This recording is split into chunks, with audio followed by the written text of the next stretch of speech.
10시 12분 지나고 있습니다. 어제 장중에 2,499를 찍었는데요. 오늘은 2,460대에서의 좀 흐름이고요.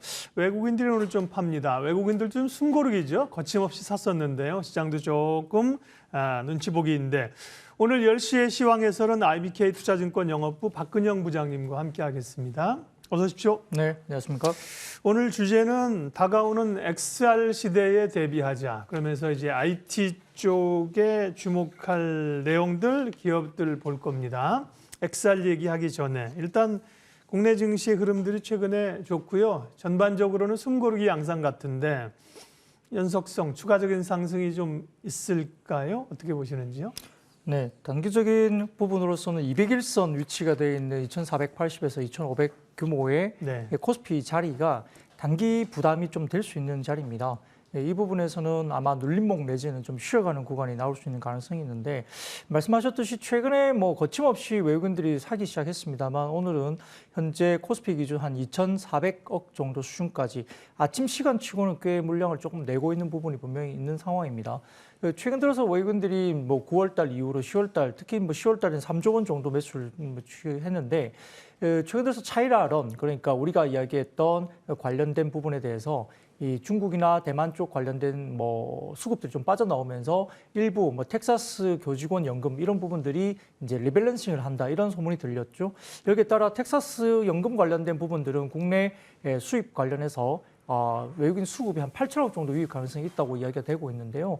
이와 관련해서 연계된 다른 해외 쪽의 수급들, 패시브 자금들이 아주 맥시멈까지 굳이 따진다면 20조 원 정도까지 추종을 할 수 있다. 이런 이야기까지 지난주에 들리는 시장이었습니다. 20조 원이 다 들어온다고 보기는 좀 힘들겠지만은 전반적인 흐름에서는 중국의 비중을 좀 줄이고 국내 비중을 좀 늘려나가는 것들이 확연하게 보였다는 점에서는 아무래도 이런 부분들이 시장에서 수급적인 면을 가지고 주가 지수가 한 2,500포인트까지 좀 빠른 시간 내에 올라오지 않았나 싶습니다. 다만 EPS 하향 조정이 아직은 되고 있고요. 그리고 2,500포인트 정도 수준에서의 코스피 밸류에이션이 한 11.7배 정도까지 다소 조금 부담스러운 가격까지 올라왔습니다. 과거 코로나 시절에 밸류에이션이 PER 16배까지 올라갔던 걸 복귀한다면은 아직도 좀 룸이 남아있다고 생각할 수 있겠지만은 평균 PER 한 12배 정도 되면은 과거에 우리나라 코스피 기준에서는 다소 밴드 상단에 좀 접했다는 점에서는 단기적으로 좀 속도가 빠른 감이 있다는 점에서 부담감이 좀 있는 상황입니다. 여기에 따라 반도체라든지 2차 전지 셀 업체를 포함한 상대적으로 주도했던 섹터가 어제부터 약간 다원화되면서 중국 플레이가 들어가기 시작했죠. 여기에 따라서 소비재 관련해서는 우리가 소비, OEM 관련된 의료업종이라든지 그다음에 철강, 그다음에 순수 NCC 화학업체, 스페셜티 화학업체보다는 순수 NCC 쪽이 올라가고 있고 금일 같은 경우도 효성 TNC, 대한유화, 롯데케미칼 이런 종목들이 시장에서 버티고 오면서 올라가는 모습이 보이기 때문에 아마 중국의 리오프닝 관련된 쪽으로 약간 매기가 확산되면서 업종 순환매가 돌고 있습니다. 업종 순환매가 돈다는 것은 어떤 이야기냐면 주도 섹터가 바뀌면서 결국은 지수 플레이보다는 섹터 플레이가 가고 있다는 점에서는 지수가 추가적으로 올라간다기보다 좀 쉬어가거나 약간의 조정 이런 국면에서 순환매 관련된 장세로 볼 수 있겠습니다. 네. 지난 금요일 날 이제 워낙 올랐던 게 갭을 주고 상승했잖아요. 이제 갭이 공백이 뜬다는 건 뭔가 기대감으로 올라갔거나 떨어질 때는 뭔가 실망감인데 지금 기대감이죠. 그게 진짜인가를 며칠 좀 확인하는 시간들이 지금 갑니다. 그러면 위로 2,500으로 갈 수도 있고 조금 또 확인하는 과정에서 우리가 좀 너무 과했네 이러면 또 갭 있는 자리 2,430선까지 조정 가능성도 있는데요. 지금 말씀하신 거 조금만 얘기하면 그동안은 외국인들의 수급으로 인해서 대형주고 또 초대형주 중심으로 갔잖아요. 네. 안 사는 건 아니겠지만 다시 숨고르고 간다, 확산이 된다 그러면 이제 대형주보다는 약간 중소형주 쪽으로의 관심도 또 마침 금투세 관련된 논의도 다시 논의가 되고 있어서 기대해 볼 수 있을까요?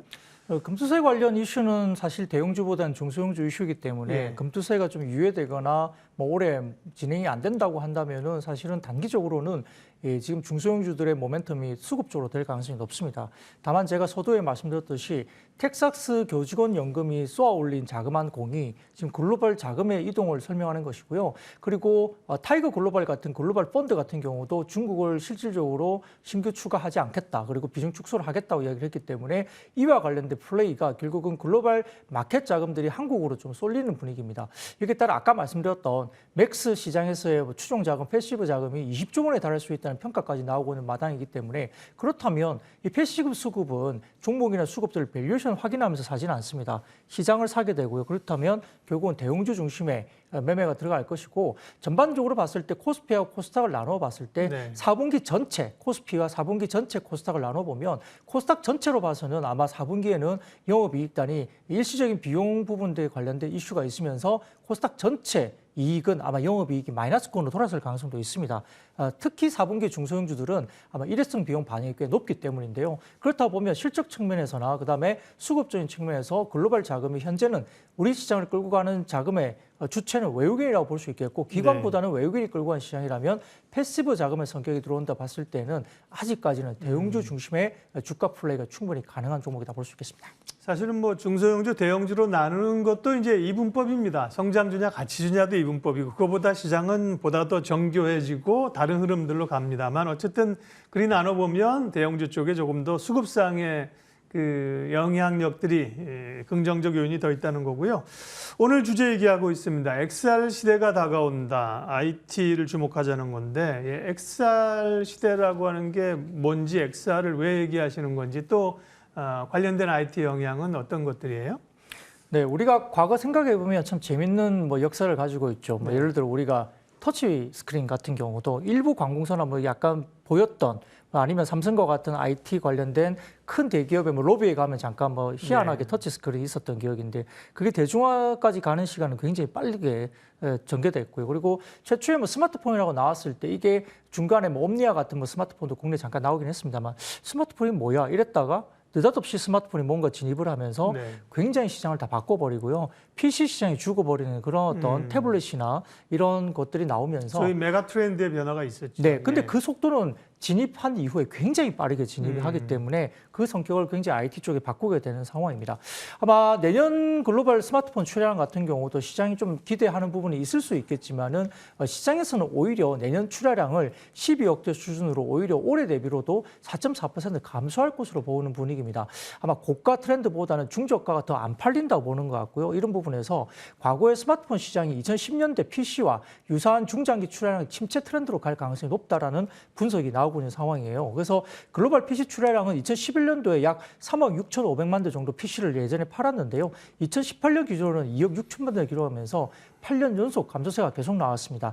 특징적으로는 PC 시장의 둔화가 왜 됐을까요? 결국은 보급률이 포화됐거나 아니면은 신규 기기가 확대됐기 때문입니다. 그 신규 기기가 결국은 PC를 대체할 수 있었던 게 스마트폰과 그다음에 태블릿 등과 같은 신규 IT가 나왔기 때문이죠. 국내 같은 경우도 스마트폰 시장의 중장기 침체를 전망한 이유도 결국은 침투율이 포화됐다는 점도 충분히 있을 수 있겠고요. 최근에 보면 하드웨어적인 변화가 뭐가 있을까요? 지금 스마트폰의 하드웨어적인 변화는 지금 카메라 하나밖에 없습니다. 나머지 부분은 폴더블이 조금 성장을 할 수 있는 부분도 분명히 있긴 하지만 그것 말고는 중저가 폰이라든지 일반 폰 같은 경우는 사실은 IT 혁신이 거의 없는 상태로 볼 수 있겠죠.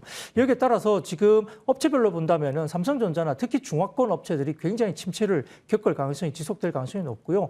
애플 아이폰 같은 경우는 하드웨어나 소프트웨어에 관련된 업그레이드나 제품 혁신이 좀 더 이루어지면서 점유율 확대가 될 수 있고 그다음에 애플 같은 경우는 굉장히 매니아층이 간단하고요. 그다음에 선진국 중심의 굉장히 좀 비싼 모델 중심으로 잘 팔리고 있다는 점에서 역시 성장 구도는 굉장히 탄탄하게 갈 가능성이 높습니다.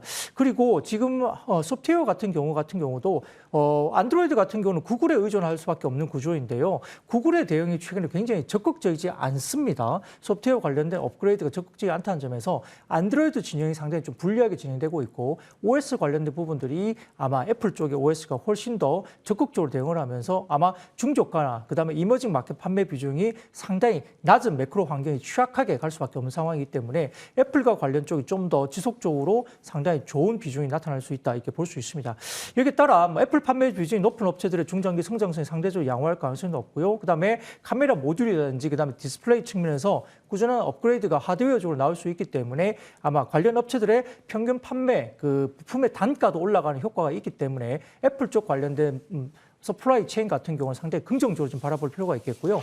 역시 여기에 따라 PC 시장이 쇠퇴기에 접어들었던 비슷한 스마트폰의 시장의 어떤 환경이라고 한다면 결국은 IT 업체들의 XR과 VR 기기 이게 증강현실과 가상현실 이쪽 부분이거든요. 이게 사실 뭐 지금 교육적인 부분에서 쓰이고 있는 부분도 분명히 있긴 하겠지만은 상당히 지금 생각보다 많이 팔리는 상황입니다. 실질적으로 메타 플랫폼 같은 경우는 XR 시장을 개척적으로 지금 독보적인 1위 사업자를 발돋움했는데요. 그럼에도 불구하고 애플이라든지 소니, 그다음 피코 등의 업체들이 매우 지금 빠르게 급속도로 들어오고 있는 상황이고 지금 아마 메타 플랫폼 같은 경우는 XR 판매량이 올해 760만 대 정도를 판매하면서 상당히 조금은 많이 팔고 있는 상황입니다만 내년 하반기에는 메타 퀘스트 3를 출시하면서 내년 하반기에 810만 대 그리고 2024년 같은 경우는 970만 대 수준으로 성장할 것으로 보이긴 합니다.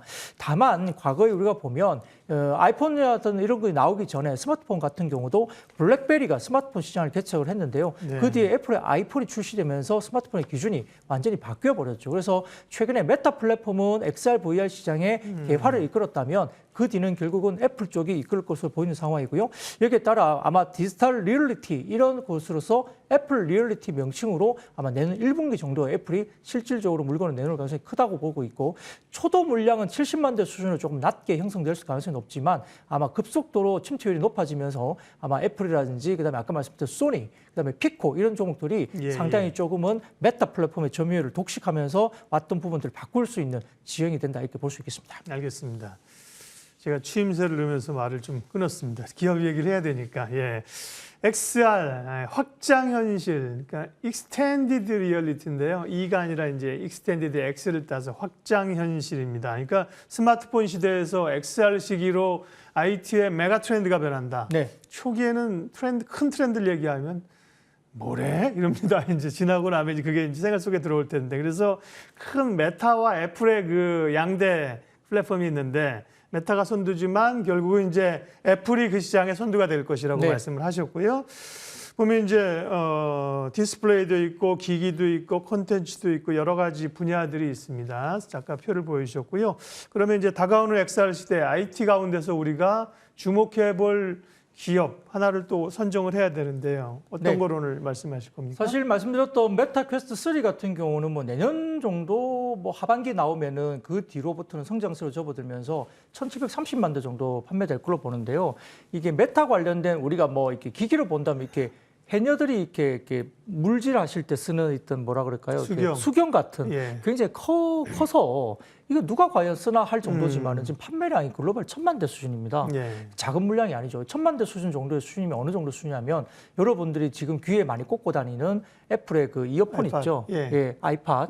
그 정도 수준의 그 초기 판매 물량까지 올라온 겁니다. 굉장히 실질적으로 우리가 생각보다 시장에서 굉장히 대중화되고 있는 속도가 빠르게 올라오고 있다는 거고요. 그것도 가격이 좀 낮추어지고 있는 분위기이기 때문에 아까 말씀드렸던 XR 기기가 메타 플랫폼에 대한 어떤 퀘스트 관련된 부분들이 나오고 있지만 여기에서 포함되는 애플의 리얼리티, 그다음에 소니, 피코 이런 쪽의 중저가 모델들이 굉장히 빠르게 침투하면서 근데 문제는 뭐겠습니까? 또 컨텐츠가 지원이 안 됐었는데 소니 같은 회사가 왜 부각될 수 있냐면 결국은 컨텐츠를 굉장히 적극적으로 지금 이제 하고 있다는 것이고요.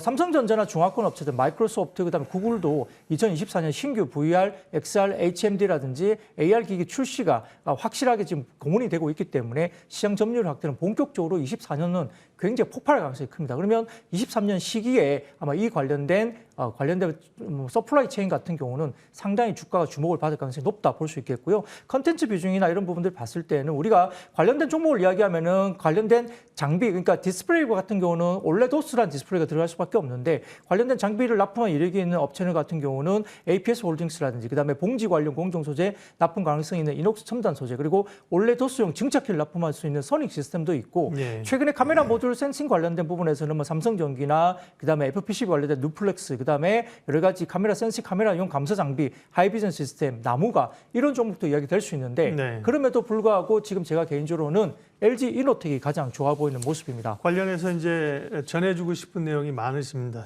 또 말씀이 또 이제 1.2배속으로 가기 시작했습니다. 오늘 탑픽 종목은 LG 이노텍이에요. LG 이노텍 그러면 포인트하고 가격 전략까지 함께 말씀해 주시죠. 네, 최근에 그 애플 관련된 14 관련된 출하량이 좀 줄 수 있다 부분 때문에 지금 중국 쪽에 지금 폭풍 공장이 이제 약간 코로나 확진자 때문에 약간 공장 가동이 중단되면서 그것 때문에 눌렸었죠. 많이 네. 문제가 됐죠. 그런데 이제 인도 시장으로 옮기게 됩니다.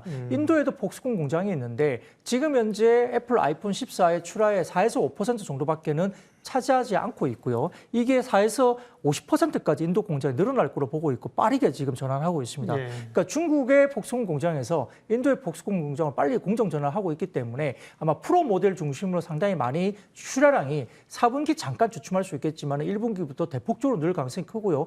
연간 출하량 같은 기본적인 최초의 목표치 출하량은 충분히 비딩을 채운다라고 지금 대만의 고밍치 애널리스트가 이미 이야기를 하고 있기 때문에 물량 자체의 문제는 없다고 볼 수 있겠습니다. 그래서 대부분 보면 LG노텍 같은 경우에 아이폰 시리즈 관련된 프로 시리즈에 상당히 60% 이상 매출 비중이 차지하고 있기 때문에 아마 실적이라든지 이런 부분도 상당히 잘 나올 가능성이 크다. 근데 최근에 애플 노이즈 때문에 주가가 많이 빠졌던 국면입니다. 그래서 오히려 이 주가가 많이 빠진 것이 지금 매수 기회를 볼 수 있는 상황이고요. 네. 여기에 따라 관련된 부분에서 수요 둔화 우려나 이런 것들은 상당히 좀 우려가 너무 과했다고 볼 수 있겠고요. 아까 말씀드렸던 XR 기기 관련된 카메라 모듈과 센싱 부분이 이제 LG노텍이 애플 쪽에 들어갈 가능성이 굉장히 크다 볼 수 있겠고 더군다나 길게 보면 자율주행 전장 부품이 미래 성장 동력인데 스마트폰에는 전장 카메라 부분이 한 4개, 5개 정도밖에 안 들어가지만 우리가 봤을 때 자율주행 자동차에는 이 카메라 모듈이 15개 정도 들어갑니다. 그렇게 되면 상당히 큰 폭의 물량이 전장 부분에서 또 늘 수 있다는 점은 미래 먹거리가 XR과 자율주행차 쪽에서 상당히 많이 지금 열려 있다 볼 수 있겠고 현재 애플이 좀 노이즈가 하면서 LG노텍 주가가 많이 빠져 있는데요. 역사적 밴드 저점까지 PER 5배, 6배까지 빠져 있습니다. 여기에 따라서 LG노텍은 충분히 지금은 밸류에이션 매력도까지 가지고 있다는 점에서는 LG노텍이 지금은 크게 무리 없이 주식을 사시더라도 별 문제가 없는 가격 조건이 아닌가 싶고요. 네. 아마 시장에서 목표 주가가 상당히 높게 형성된 부분도 많이 있을 것 같습니다. 그래서 그걸 차치하고 단기적으로 현실적인 목표 주가만 제시하더라도 단기 목표 주가는 40만 원 정도 제시를 할 수 있겠고요. 손절가는 28만 원 정도 수준까지 말씀드리겠습니다. 박근영 부장님이 오늘 말씀해 주실 주목기업은 LG노텍입니다. 이제 관심 있게 말씀하실 기업이 LG노텍 하나여서 제가 앞에 이제 시황 질문을 좀 더 드렸는데 앞으로 자제하겠습니다. 기업 얘기할 게 많네요. 뒤에 시간이 부족합니다. IBK 투자증권 영업부 박근영 부장님 오늘 함께했습니다. 고맙습니다. 네, 감사합니다.